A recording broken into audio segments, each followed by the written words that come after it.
But moments after George Zimmerman was acquitted on Saturday evening, social media exploded, with Hollywood drawing special attention to this case. Kirstie Alley, here's some examples of it, tweeted this, quote, "White people used to make black people drink from separate drinking fountains," she said. "Now we just shoot their children." Okay, here's another one. Toni Braxton. "Today, I am embarrassed to be an American," she tweeted. And Katy Perry retweeted Ronan Farrow's comment, quote, "American justice still colorblind as long as you're white." There we go. Michelle Malkin joins me now, columnist and Fox News contributor. Michelle, Twitter has given these folks, everybody who wants to take advantage of it, a real forum, a soapbox to stand on during these kinds of events, and some of it comes out looking pretty questionable. Yeah, looks like the beautiful people got really ugly over the weekend, and we were there to cover it. My curation and aggregation site, twitchy.com, really keeps an ear and an eye on what has turned out to be the world's water cooler. And that can be a perilous thing when people are reacting with such high emotion and heated rhetoric. I think the kind of insight that it gives us into Hollywood, it's not so much anything that's news breaking. Certainly Hollywood is dominated by leftists, but they're not just liberal. Right, Michelle, I'm going to just jump in for a moment. We will come back to you. These are Eric Holder's live comments in Washington. He will talk about the Trayvon Martin case. Let's listen in. Violence in communities across the country, the Deltas are deeply and rightly concerned about this case. The Justice Department shares your concern. I share your concern. And as we first acknowledged last spring, we have opened an investigation into this matter. Now, independent of the legal determination that will be made, I believe that this tragedy provides yet another opportunity for our nation to speak honestly about the complicated and emotionally charged issues that this case has raised. We must not, as we have too often in the past, let this opportunity pass. I hope that we will approach this necessarily difficult dialogue with the same dignity that those who have lost the most, Trayvon's parents, that they have demonstrated throughout the last year, and especially over the past few days. They suffered a pain that no parent should have to endure, and one that I, as a father, cannot begin to conceive. Even as we embrace their example and hold them in our prayers, we must not forego this opportunity to better understand one another and to make better this nation that we cherish. Moreover, I want to assure you that the department will continue to act in a manner that is consistent with the facts and the law. We are committed to standing with the people of Sanford, with the individuals and families affected by this incident, and with our state and local partners in order to alleviate tensions, to address community concerns, and to promote healing. We are determined to meet division and confusion with understanding and compassion, and also with truth.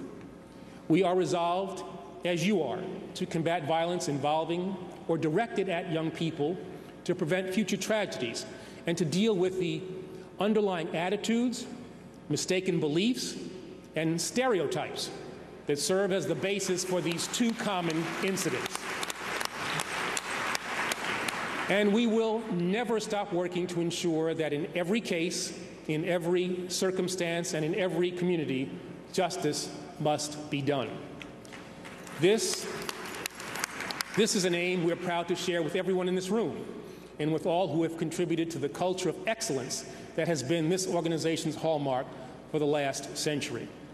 In the decades since Delta Sigma Theta was founded in 1913 by 22 ambitious Howard... All right, let's go back to Michelle Malkin, who's standing by. Very extensive comments from the Attorney General Eric Holder on the issue of whether or not the Department of Justice will pursue this. And he said, we opened an investigation prior to the trial in Florida, and we will continue it. What do you think about it, Michelle? Well, I would just warn that Eric Holder's rhetoric has never matched the reality. This is somebody who has posed as a neutral arbiter of law since his days at the Justice Department under the Clinton administration. And yet, under his tenure in every public office he has held, he has warped the rule of law, and he has a particular grievance when it comes to racial politics. This certainly was the case when they dropped the case against the New Black Panther Party, and it's only gone downhill from there. In voting rights cases, this is a man who has added more fuel to the fire when it comes to racial division, who referred to, quote unquote, my people. And so when you talk about him promising fairness and neutrality, like I said, there's a Grand Canyon gap, and very dangerous. Even people who have worked under him, particularly Christian Adams, who worked in the voting rights section at the Justice Department under Obama and under Holder, has warned that this man literally carries a race card in his pocket. So when this administration, when President Obama said that he accepted the verdict, clearly that was lip service and not reality.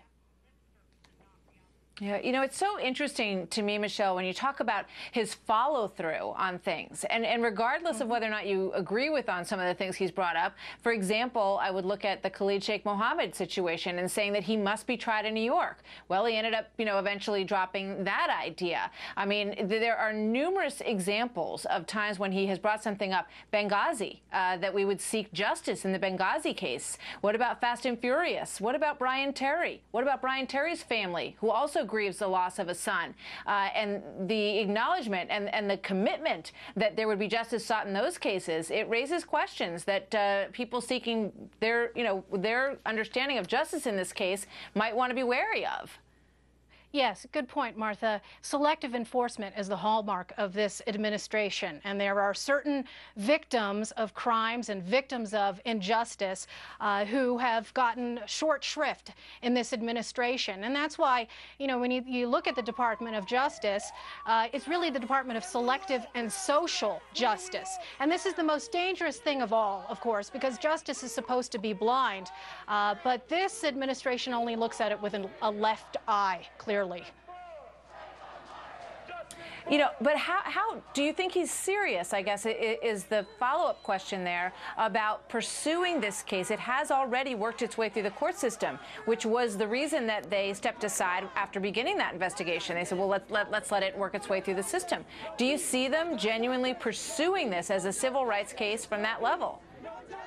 Yeah, well, clearly they've got a PR campaign and a strategy to pander to the Trayvon Martin supporters and to a lot of members of the grievance monger lobby. Immediately after the NAACP, announced its petition after the verdict for the Justice Department to get involved, well, there they were.